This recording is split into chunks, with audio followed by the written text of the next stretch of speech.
ಎಲ್ರಿಗೂ ನಮಸ್ಕಾರ ರೀ. ನಿನ್ನೆ ದಿನ ಸಿಟಿಡಿ ಪರೀಕ್ಷೆಯನ್ನ ನೀವು ಕೂಡ ಬರ್ದ್ ಬಂದ್ರಿ, ಇವು ನಾನು ಕೂಡ ಬರ್ದ್ ಬಂದೆ. ನನ್ನ ಕ್ವಶನ್ ಪೇಪರ್ಸ್ ನೀವು ನೋಡ್ತಾ ಇದ್ದೀರಿ. ಇಲ್ಲಿ ಲ್ಯಾಂಗ್ವೇಜ್ 1 ಕನ್ನಡನೂ ಕೂಡ ಇದೆ, ಮತ್ತೆ ಲ್ಯಾಂಗ್ವೇಜ್ 2 ಕನ್ನಡ ಪೇಪರ್ ಇದೆ, ಮತ್ತೆ ಮೇನ್ ಬುಕ್ಲೆಟ್ ಇದೆ. ಪರೀಕ್ಷೆ ಹೆಂಗಾಯ್ತು ನಂದು ಅನ್ನೋದನ್ನ ನಾನು ನಿಮಗೆ ಎಕ್ಸ್ಪ್ಲೇನ್ ಮಾಡ್ತೀನಿ. ಕೀ ಆನ್ಸರ್ ಮತ್ತೆ OMR ಶೀಟ್ ಯಾವಾಗ ಬಿಡ್ತಾರೆ, ಎಷ್ಟು ದಿನ ಆಗುತ್ತೆ ಅದನ್ನು ಕೂಡ ಎಕ್ಸ್ಪ್ಲೇನ್ ಮಾಡ್ತೀನಿ. ರಿಸಲ್ಟ್ ಯಾವಾಗ ಎಲ್ಲಿವರೆಗೆ ನಾವು ವೇಟ್ ಮಾಡಬಹುದು ಅದನ್ನು ಕೂಡ ನಿಮಗೆ ನಾನು ಹೇಳ್ತೀನಿ.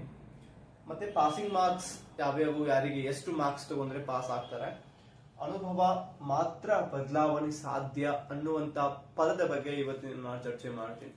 ಇದು ಬಿಟ್ಟು CTETಗೆ ಸಂಬಂಧಪಟ್ಟಂತಹ ಮೂಲಭೂತ ಅಂಶಗಳನ್ನು ನಾನು ಈ ಒಂದು ವಿಡಿಯೋ ಚರ್ಚೆ ಮಾಡ್ಲಿಕ್ಕೆ ಹೋಗ್ತಾ ಇದ್ದೀನಿ. ನೀವೇನಾದ್ರೂ ಫಸ್ಟ್ ಟೈಮ್ ಎಜುಕೇಟಿವಿಟಿಗೆ ಭೇಟಿ ಕೊಡ್ತಾ ಇದ್ರೆ, ಇನ್ನೂವರೆಗೆ ಸಬ್ಸ್ಕ್ರೈಬ್ ಆಗ್ತಾ ಇದ್ರೆ ಈ ಕೂಡಲೇ ಸಬ್ಸ್ಕ್ರೈಬ್ ಮಾಡ್ಕೋರಿ.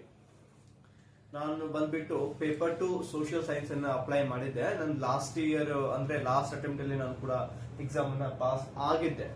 ಬಟ್ ಈ ಬಾರಿ ನಾನು ಮತ್ತೊಂದ್ಸಾರಿ ಬರೆದು ಸ್ಕೋರ್ ಮಾಡ್ಕೋಬೇಕು, ಮತ್ತೆ ಜೊತೆಗೆ ಎಕ್ಸಾಮ್ಸ್ ಅನ್ನ ನಾನು ಅಟೆಂಡ್ ಮಾಡ್ತಾ ಇರಬೇಕು ಅನ್ನುವಂತಹ ಮನೋಭಾವದಿಂದ ಪರೀಕ್ಷೆಯನ್ನ ನಾನು ಬರೆದೆ. ಪರೀಕ್ಷೆ ಇಷ್ಟು ಈಸಿ ಇದೆ ಅಂತ ನಾವು ಅನ್ಕೊಂಡ್ರೆ ನಂಗೆ ಸಾಧ್ಯನೇ ಇರಂಗಿಲ್ಲ, ಟೈಮೇ ಸಾಕಾಗಲ್ಲ.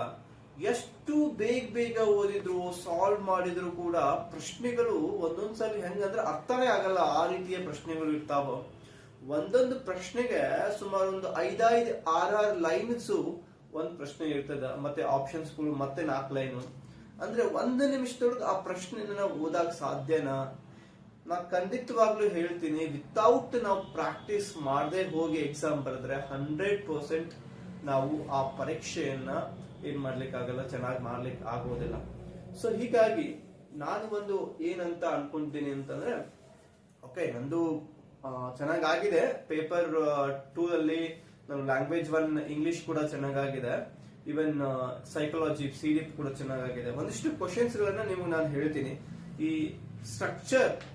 ಸ್ಟ್ರಕ್ಚರಿಸಂ ಮೇಲೆ ಕ್ವಶನ್ ಬಂದಿದೆ, ಮತ್ತೆ ಈಗ ನಾವು ಗ್ರೌತ್ ಅಂಡ್ ಡೆವಲಪ್ಮೆಂಟ್ ಅಂತ ಏನ್ ಹೇಳ್ತೀವಿ ಅದ್ರ ಮೇಲೆ ಪ್ರಶ್ನೆ ಬಂದಿದೆ. ಜೊತೆಗೆ ಪಿಯಾಜೆ ಅವ್ರದ್ದು ಕಾಗ್ನಿಟಿವ್ ಡೆವಲಪ್ಮೆಂಟ್ ಮೇಲೆ ಪ್ರಶ್ನೆ ಬಂದಿದೆ. ಹೆಂಗಂತಂದ್ರೆ ಪಿಯಾಜೆ ಅವ್ರದ್ದು cognitive development, it is a process of adaptation in the environment by changing the schemas, it's absolutely true. ಮತ್ತೆ ಅದೇ ರೀತಿಯಾಗಿ ಏನು students learn meaningful ways of learning ಮೇಲೆ ಪ್ರಶ್ನೆ ಬಂದಿದೆ. ಮತ್ತೆ ಅದೇ ರೀತಿಯಾಗಿ not effective strategy of problem solving ಅಂತ ಕೇಳಿದ್ದಾರೆ, ಅದರ ಮೇಲೆ ಪ್ರಶ್ನೆ ಬಂದಿದೆ. ಮತ್ತೆ ಅಗೇನ್ ಪಿಯಾಜೆ ಅವರದ್ದು ಈಗ 4 ವಿಕಾಸದ ಹಂತಗಳು ಬರ್ತಾವಲ್ಲ, ಅದರೊಳಗೆ ಫಾರ್ಮಲ್ ಆಪರೇಷನ್ ಸ್ಟೇಜ್ ಮೇಲೆ ಗುಣಲಕ್ಷದ ಮೇಲೆ ಪ್ರಶ್ನೆ ಕೇಳಿದಾನೆ.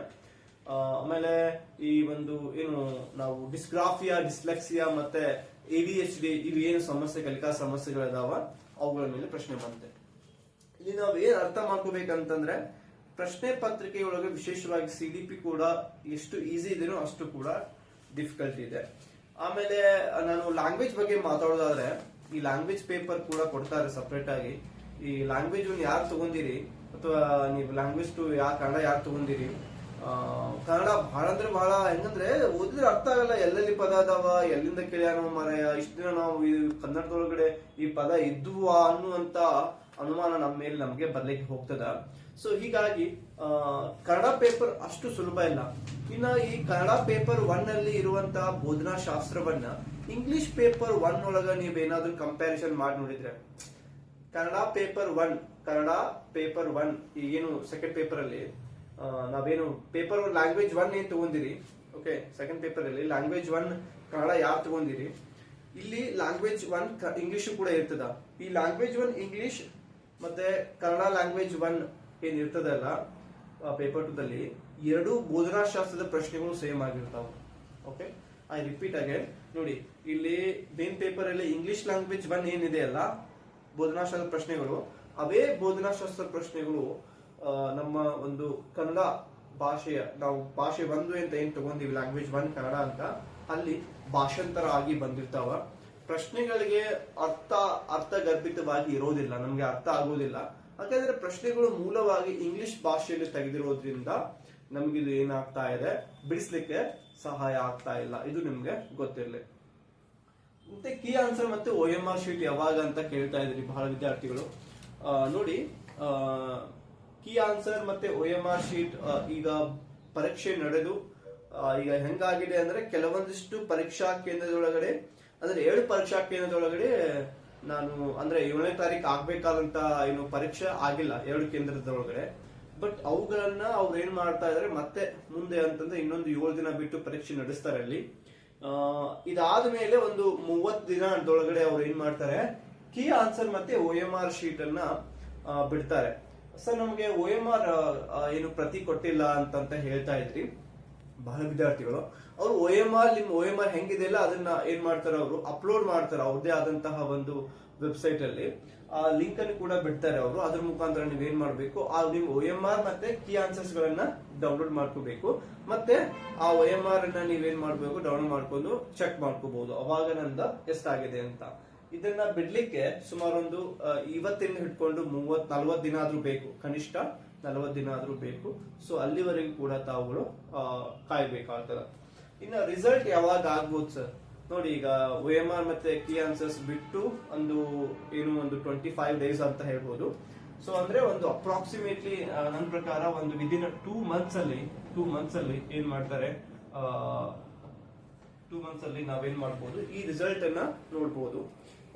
ಅದ್ರೊಳಗಡೆ ಆಗ್ತದ. ಬಟ್ ಥಿಂಗ್ ಈಸ್ ಏನಂತಂದ್ರೆ ನೀವು ವೇಟ್ ಮಾಡ್ಬೇಕು. ಪಾಸಿಂಗ್ ಮಾರ್ಕ್ಸ್ ಬಂದು ಕೇಳ್ತಾ ಇದ್ದಾರೆ. ಪಾಸಿಂಗ್ ಮಾರ್ಕ್ಸ್ ಬಂದ್ಬಿಟ್ಟು GM ದವ್ರಿಗೆ GM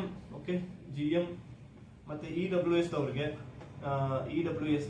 90 marks minimum, okay, ಕನಿಷ್ಠ. ಮತ್ತೆ ಅದ್ರ ಜೊತೆಗೆ ಇದಾದ್ಮೇಲೆ OBC ದವ್ರಿಗೆ ಓಕೆ, ಅಥವಾ SC ಅಥವಾ ST ದವ್ರಿಗೆ ನೀವು ಎಷ್ಟು ತಗೋಬೇಕು ಅಂತಂದ್ರೆ 82 ತಗೊಂಡ್ರೆ ಸಾಕು. ಅಂದ್ರೆ 82 ದಟ್ ಮೀನ್ಸ್ 82 ಮಾರ್ಕ್ಸ್ ತಗೊಂಡ್ರೆ ಸಾಕು, ನೀವು ಪಾಸ್ ಆಗ್ತೀರಿ. ಓಕೆ, ಈ GM ಮತ್ತೆ EWS ದವ್ರು 90 ತಗೋಬೇಕು 150ಕ್ಕೆ. ಮತ್ತೆ OBC ಅಂಡ್ SC ST ಅವರಿಗೆ 82 ಮಾರ್ಕ್ಸ್ ಅನ್ನು ತಗೋಬೇಕು. ಇನ್ನು ಕೊನೆಯ ಅಂಶ, ಅನುಭವದಿಂದ ಮಾತ್ರ ಬದಲಾವಣೆ ಸಾಧ್ಯ. ಇದನ್ನ ಯಾಕೆ ಈ ಮಾತು ಹೇಳ್ತಾ ಇದ್ದೀನಿ ಅಂತಂದ್ರೆ, ನನಗೆ DVJ ಅವ್ರದ್ದು ಒಂದು ಮಾತು ನೆನಪರ್ತೈತೆ ಯಾವಾಗ್ಲೂ. ಅದನ್ನ ನಾನು ಯಾವಾಗ್ಲೂ ಓದ್ತಾ ಇರ್ತೀನಿ. ಅದನ್ನ ನಿಮ್ ಹತ್ರ ಕೂಡ ಓದ್ತೀನಿ ನೋಡಿ ನಾನು. ಒಂದು ವಾಕ್ಯ ಇದೆ ಅವ್ರದ್ದು, ಜಟ್ಟಿ ಕಾಳಗದಿ ಗೆಲ್ಲದೊಡೆ ಗರಡಿಯ ಸಾನು, ಪಟ್ಟು ವರ್ಷಗಳೆಲ್ಲ ವಿಫಲವೇನನ್ನು, ಮುಟ್ಟಿ ನೋಡವನ ಮೈಕಟ್ಟು ಗಟ್ಟಿ ಕಬ್ಬಿನ ಗಟ್ಟಿತನ ಗರಡಿ ಫಲ ಅಂತ. ಅಂದ್ರೆ ಕುಸ್ತಿಯ ಆಡ್ಯಾನ ಸೋತಾನ ಅಂತಂದ್ರ ಅವನ್ ಸಾಮು, ಅವ್ನು ಮಾಡಿದಂತ ಏನು ಪ್ರಯತ್ನ ಅದೆಲ್ಲ ಹೋಗಂಗಿಲ್ಲ. ಮತ್ತೆ ಅವನಿಗೆ ಅವನ್ ದೇಹ ಶರೀರ ಹೆಂಗಿರ್ತದ, ಕಬ್ಬಿಣದ ರೀತಿ ಗಟ್ಟಿ ಆಗಿರ್ತದ ಅಂತ ಮಂಕುತಿಮ್ಮ DVJ ಅವ್ರು ಹೇಳ್ತಾರೆ. ಹಂಗೆ ನಾವು ಪ್ರತಿಯೊಂದು ಪರೀಕ್ಷೆಯಿಂದ ಅನುಭವ ಏನ್ ಸಿಗ್ತದೆ ಅಲ್ಲ, ಅದರಿಂದ ಮುಂದೆ ನಾವು ಪರೀಕ್ಷೆಯನ್ನು ಬದಲಾವಣೆ ಮಾಡ್ಲಿಕ್ಕೆ ಸಾಧ್ಯ. ಸೊ ಹೀಗಾಗಿ ಅನುಭವದಿಂದ ಮಾತ್ರ ಬದಲಾವಣೆ ಸಾಧ್ಯ ವಿನಃ ನಾವು ಕುಂತು ಮಾತಾಡೋರ್ಗೆ, ಕುಂತು ಹೇಳೋರ್ಗೆ ಸುಮ್ಮನೆ ಬಾಯಿಂದ ಹೇಳ್ತಾರೆ ವಿನಃ ಕೈಯಿಂದ ಏನೋ ಮಾಡೋದಿಲ್ಲ. ಸೊ ನೀವು ಕೈಯಿಂದ ಮಾಡಿದ್ದೀರಿ, ಅನುಭವನ ಗಳಿಸಿದ್ದೀರಿ ಅಂತಂದ್ರೆ ನಿಮ್ಮಂತ ಅದ್ಭುತವಾದಂತ ವ್ಯಕ್ತಿ ಜಗತ್ತಿನಲ್ಲಿ ಯಾರೂ ಇಲ್ಲ ಅಂತ ನಾನು ಹೇಳಲಿಕ್ಕೆ ಇಷ್ಟಪಡ್ತೀನಿ. ಸೊ ಹಿಂಗಾಗಿ ನಾವು ಕಲಿಯೋದು ಹಂತವಾಗಿ ಇದೇ ವಿನಃ ಒಮ್ಮಿಂದಲೇ ನಾವು ಕಲಿಲಿಕ್ಕೆ ಆಗೋದಿಲ್ಲ. ಸೊ ಹೀಗಾಗಿ ಯಾವಾಗ್ಲೂ ಕೂಡ ಪರೀಕ್ಷೆಯನ್ನ ಬರಿತಾ ಇರಿ, ಅನುಭವವನ್ನ ಗಳಿಸ್ತಾ ಇರಿ. ಮತ್ತೆ ಆ ಪರೀಕ್ಷೆಯಲ್ಲಿ ಮಾಡಿರುವಂತಹ ತಪ್ಪುಗಳನ್ನ ಮುಂದೆ ಮಾಡದಿರಿ ಎಂದು ನಾನು ಇವತ್ತಿನ ವಿಡಿಯೋದಲ್ಲಿ ಹೇಳ್ತಾ ಮತ್ತೆ ನಿಮ್ಗೆ ಮುಂದೆ ವಿಡಿಯೋನ ಸಿಗ್ಲಿಕ್ಕೆ ಇಷ್ಟಪಡ್ತೀನಿ. ಆಮೇಲೆ ಅದ್ರ ಜೊತೆಗೆ ವಿಶೇಷವಾಗಿ ಇನ್ನೊಂದು ಏನ್ ಹೇಳ್ಬೇಕಂತ ಅನ್ಕೊಂಡಿದ್ದೀನಿ ಅಂತಂದ್ರೆ, ಈಗ ಕನ್ನಡ ಲ್ಯಾಂಗ್ವೇಜ್ 1 ಮತ್ತೆ ಇಂಗ್ಲಿಷ್ ಲ್ಯಾಂಗ್ವೇಜ್ 2 CDP ಮೇಲೆ ಏನು ಕ್ವಶನ್ ಪೇಪರ್ 2 ಏನ್ ಆಗಿದೆಯಲ್ಲ ಅದ್ರದ್ದು ನಾನು ಕೀ ಆನ್ಸರ್ಸ್ ಕೂಡ ಏನ್ ಮಾಡಿದ್ದೀನಿ, ನಿಮ್ಗೆ ಏನು ಆಲ್ರೆಡಿ ವಿಡಿಯೋ ಮಾಡಿದ್ದೀನಿ. ಸೊ ಆ ವಿಡಿಯೋದಾಗ ಏನು ಎಲ್ಲಾ ಲಿಂಕ್ಸ್ ಗಳನ್ನ ನಾನು ಕೆಳಗಿನ ಡಿಸ್ಕ್ರಿಪ್ಷನ್ ಬಾಕ್ಸ್ ಕೊಟ್ಟಿರ್ತೀನಿ, ದಯವಿಟ್ಟು ಅವುಗಳನ್ನ ನೋಡ್ಕೊರಿ. ಮತ್ತೆ ಚೆನ್ನಾಗಿ ನಿಮ್ಮ ಒಂದು ಅಂಕಗಳು ಎಷ್ಟು ಆಗಿದಾವ 150ಕ್ಕೆ ಅನ್ನೋದನ್ನ, ಅಟ್ಲೀಸ್ಟ್ 90ಕ್ಕೆ ಎಷ್ಟು ಆಗಿದಾವ ಅನ್ನೋದನ್ನ ಕೆಳಗಿನ ವಿಡಿಯೋದ ಕಮೆಂಟ್ ಬಾಕ್ಸ್ ಒಳಗೆ ಕಮೆಂಟ್ ಮಾಡಿ. ಮತ್ತೆ ಮುಂದಿನ ವಿಡಿಯೋ ಸಿಗ್ತೀನಿ. ನಮಸ್ಕಾರ.